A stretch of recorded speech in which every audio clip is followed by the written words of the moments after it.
तो मुझे तो लगता है कि ये हनुमान राम के नहीं हैं। बोलते तो राम के मुंह में है, अंदर में ये रावण को जप रहे हैं।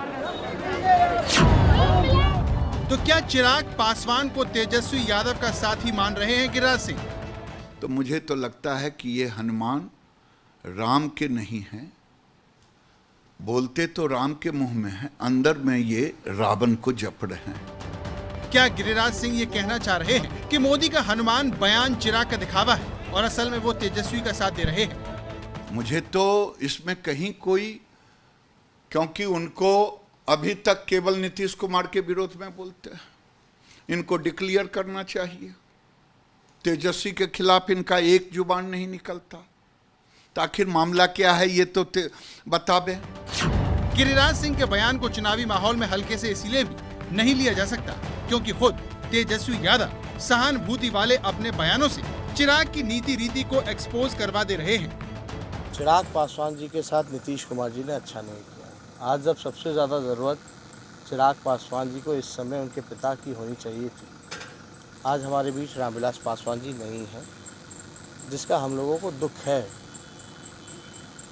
लेकिन जिस प्रकार का व्यवहार नीतीश कुमार जी का रहा चिराग पासवान जी के प्रति, उनके साथ नाइंसाफ़ी की गई। तेजस्वी यादव ऐसे वक्त में एलजेपी प्रमुख चिराग पासवान से हमदर्दी दिखा रहे हैं जब चिराग पर तेजस्वी के खिलाफ कुछ नहीं बोलने और उनकी मदद करने के आरोप लग रहे हैं। वैसे चिराग पासवान सिर्फ तेजस्वी तक खुद को सीमित नहीं रख रहे, चालाकी के साथ कह रहे हैं कि उन्हें तो पूरे देश का साथ मिल रहा है।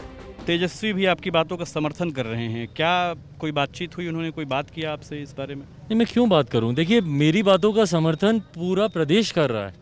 आप भी प्रदेश भर में घूम रहे हैं, पूरे बिहार में घूम रहे हैं। यह आक्रोश हर युवा का है, हर युवा बिहारी का ये आक्रोश है।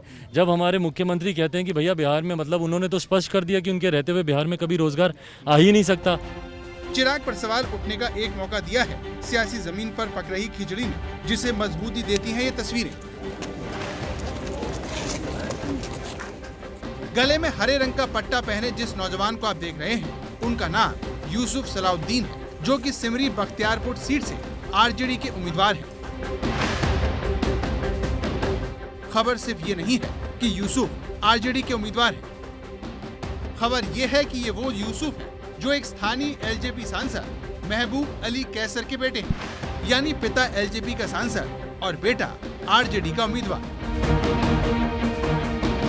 और यही है चिराग और तेजस्वी की दोस्ती की वो कहानी जिसने बिहार की सियासी जंग में चिराग पॉलिटिक्स की पोल खोल दी है। हालांकि चिराग इस बात को भी हल्के में ले रहे हैं। देखिए, हर कोई स्वतंत्र है, जो अपना भविष्य का निर्णय जिनको जहां लगता है।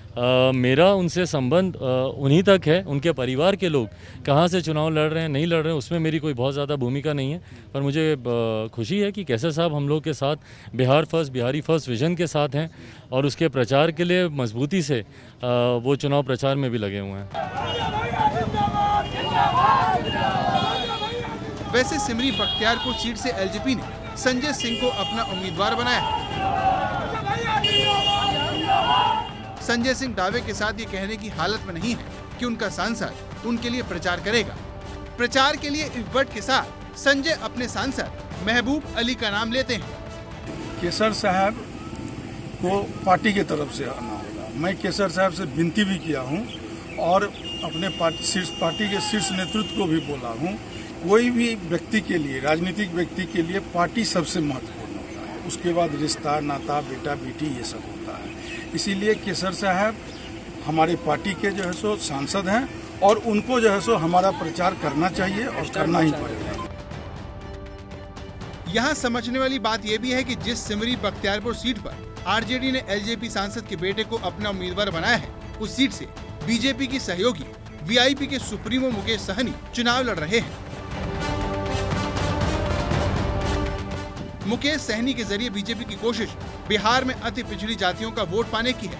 अगर वाकई में चिराग बीजेपी का भला चाहते तो कम से कम मुकेश सहनी के खिलाफ अपनी पार्टी का उम्मीदवार तो नहीं उतारते और अपने सांसद को भी टोकते कि वो बेटे को आरजेडी से लड़ने के लिए मना करे। लेकिन इस समीकरण ने सवाल तो उठा ही दिए हैं।